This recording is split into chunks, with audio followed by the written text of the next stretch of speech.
Sungai Efrat dianggap sebagai tempat awal peradaban dunia. Efrat adalah salah satu sungai terbesar di Asia Barat atau Timur Tengah yang mengaliri 3 negara, seperti Irak, Suriah, dan Turki. Cekungan sungai ini juga menyebar hingga ke Iran. Efrat berasal dari bahasa Yunani, Euphrates, yang awalnya berasal dari bahasa Persia kuno, yakni Ufratu.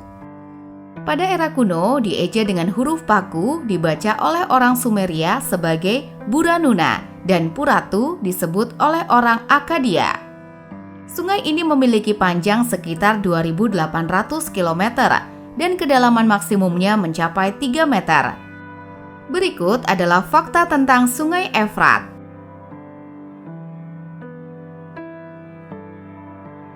Sungai Efrat menjadi tempat awalnya peradaban dunia. Banyak arkeolog berpendapat bahwa keberadaan bangsa Sumeria dianggap sebagai peradaban manusia pertama di dunia. Bangsa Sumeria mengembangkan huruf paku sebagai bentuk tulisan paling awal dari peradaban manusia. Bukti kuatnya huruf paku menyebut Sungai Efrat sebagai Buranuna. Orang-orang Mesopotamia kuno membangun tempat tinggal melingkar yang terbuat dari lumpur dan batu bata di sepanjang hulu lembah Sungai Efrat dan Tigris. Para peneliti percaya bahwa revolusi pertanian dimulai di sini.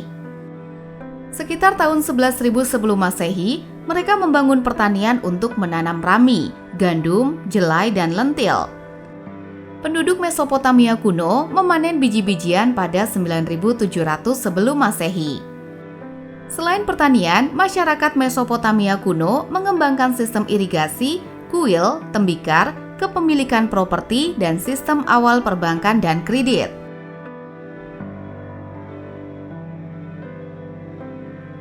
Temuan arkeologi di Sungai Efrat. Bukti awal pertanian berasal dari situs arkeologi Tel Abu Hurairah, sebuah desa kecil terletak di sepanjang Sungai Efrat di Suriah. Penduduk menghuni desa ini sekitar 11.000 hingga 7.000 sebelum Masehi. Niniwe, salah satu kota Mesopotamia tertua, kemungkinan telah dihuni sejak 6.000 sebelum Masehi. Pada abad 19, para arkeolog Inggris dan Prancis menemukan beberapa situs arkeologi, meliputi Ziggurat, adalah kuil besar di Irak Selatan, hasil karya orang Sumeria. Diperkirakan kota ini dibangun sekitar 2100 sebelum Masehi. Persepolis, salah satu kota Mesopotamia kuno di Iran Selatan, menjadi salah satu situs arkeologi terbesar di dunia. Kota Babilonia dibangun 5.000 tahun lalu di dekat Sungai Efrat.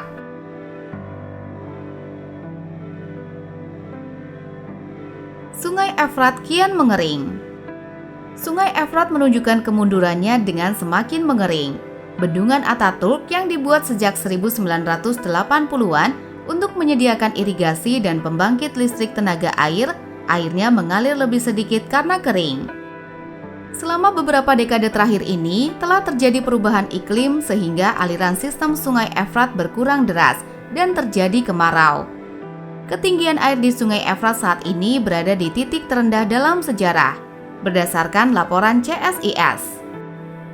Suriah menjadi negara paling terkena dampak mengeringnya Efrat. Jelas karena warga Suriah bergantung pada kebutuhan air sungai sebanyak 85%. Masyarakat memanfaatkannya untuk minum, budidaya pertanian, dan peternakan.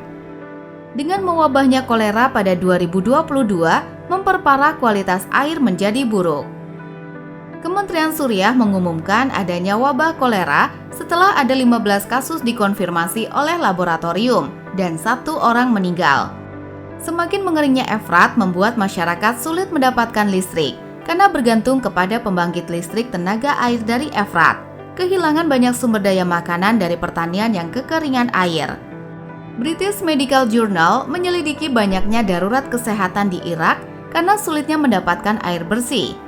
Sejumlah penyakit menular melalui air kotor seperti kolera, cacar air, campak, dan tipus terjadi di sana.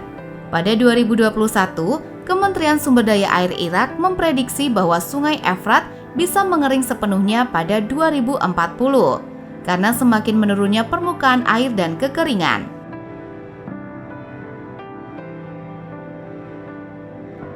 Islam dan Kristen sudah mempercayai sejak lama bahwa Sungai Efrat akan mengering.